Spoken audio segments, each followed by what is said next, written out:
Today, let's discuss there's proof that UFOs are real, that UAP exist, because they know how they affect humans.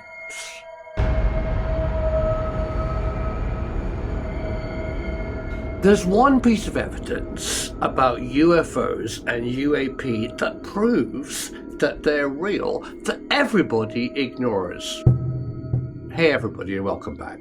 You know that I've been working with James Warrow and John Burroughs talking about the Rendlesham Forest incident. There's just one aspect of the Rendlesham Forest incident, and the reason that John Burroughs got his case settled through the VA is this.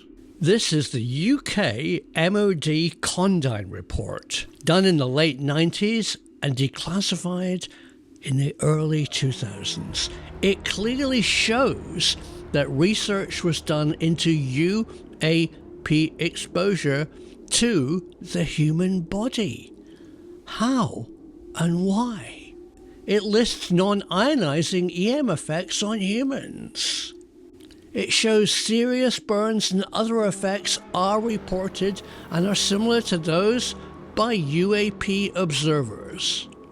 And this report predates the Rendlesham Forest incident and was done by the University of Ontario in Canada, clearly showing both neurological and physical effects of standing too close to a UFO.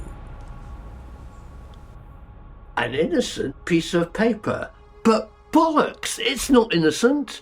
What this report actually shows is that the military understand the human exposure to UFOs, to UAP, how it affects the human body. Hang on a minute.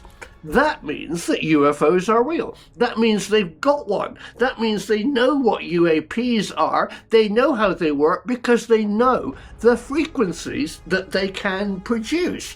Well, that's just mind-boggling. And that one fact settled John Burroughs and other victims of UAP exposure's case, because they, whoever they are, did the damn report. Look at it. It clearly says that when humans get too close to a flying saucer, they can be affected, both psychologically and physically. Burns, skin damage, eye damage, heart damage.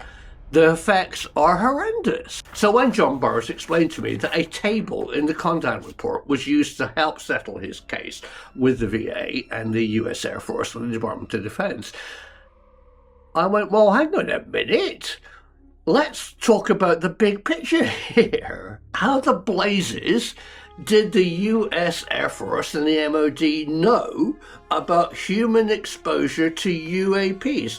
Unless they actually know how they work, unless they've got one, unless there's a UFO in a hangar. I've got no idea if that's true, but what I do know, they couldn't have produced this table without understanding how they work. Knowing the dangers of human exposures to UAPs reveals that they know what UAP are.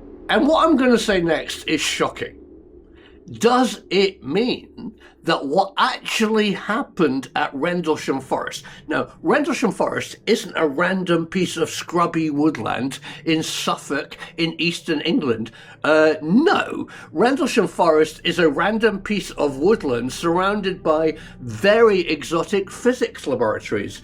Bordsey, Orford Ness, Bentwaters and Martlesham. It's a triangle of physics. So does that actually mean that on one hand, they knew the physical damage from UAP physics radiation, and on the other hand, they could reproduce that radiation with man-made physics, that they knew that their experiments in Suffolk from Orford, Bordsey, Bentwaters and Martlesham might have damaged US Air Force people at Woodbridge and Bentwaters.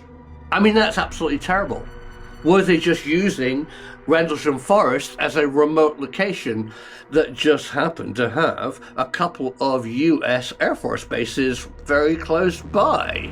And I've always had this deep problem with the Rendlesham Forest incident, and that is people went outside of the East Gate. There was something off base. The East Gate, the chain link fence round Bentwaters and Woodbridge, was more than a fence. It was an international border between US and Britain. So as soon as US citizens went into the forest, they were in the UK. So did the UK not tell the USA that they were doing something above Suffolk, and the US citizens, the US Air Force in Woodbridge and Bentwaters, were victims? Without a doubt, John Burroughs and others were injured on UK soil outside of their base. But the big clue comes from Deputy Base Commander Charles Halt. He is genuinely scared. He is genuinely surprised on his microcassette recording, seeing and recording strange UAP lights approaching him. We're about 150 or 200 yards from the site. Everything else is just deathly calm. There is no doubt about it. We're seeing strange lights in the sky. It appears that you may be moving a little bit this way. It's brighter than it has been. It's coming this way. Okay, here he comes from the south. He's coming toward us now. Now we're observing what appears to be a beam coming down to the ground. This is unreal.